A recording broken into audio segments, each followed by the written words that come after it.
I lived with the severity of autism.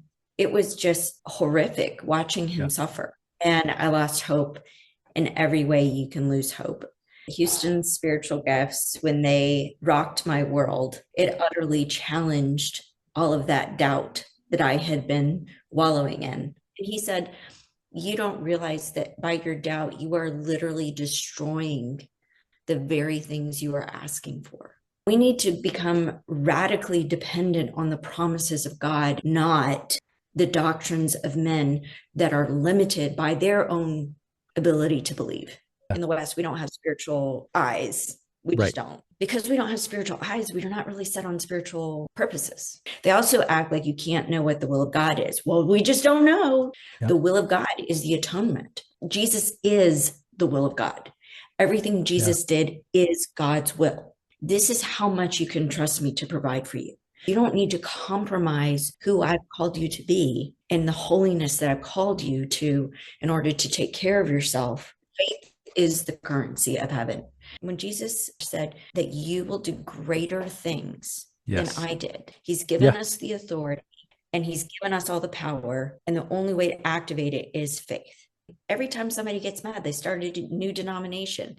We need Yeah. to unite as the body of Christ. And I think what this whole thing with these kids is now making everybody realize is there's really a spiritual realm. Trying to keep these kids silenced, that has Yeah. absolutely been the enemy's tactic from Hmm. the very beginning. For God has chosen the weak to shame Yes. the strong and the foolish to shame the wise, that no one will be able to glory except in the Lord. There should be no place for spiritual pride.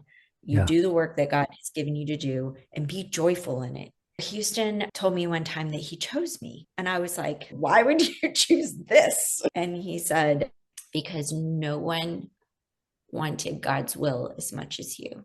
Whenever we start putting aside our own will and just letting Him do His purpose in us, I think that's when we get to see all the miracles. We have authority over creation, and all creation is longing and crying out for the revelation of the sons of men. Why? So Yeah. everything can get back into order, so we can Yes. come back into alignment with the will of God. The more you start believing Him, the more you start hearing Him. God didn't ask us to be successful, He asked us to be faithful. We are not going to necessarily see the results of our faithfulness, but that is what He requires to use us for His kingdom, is our faithfulness.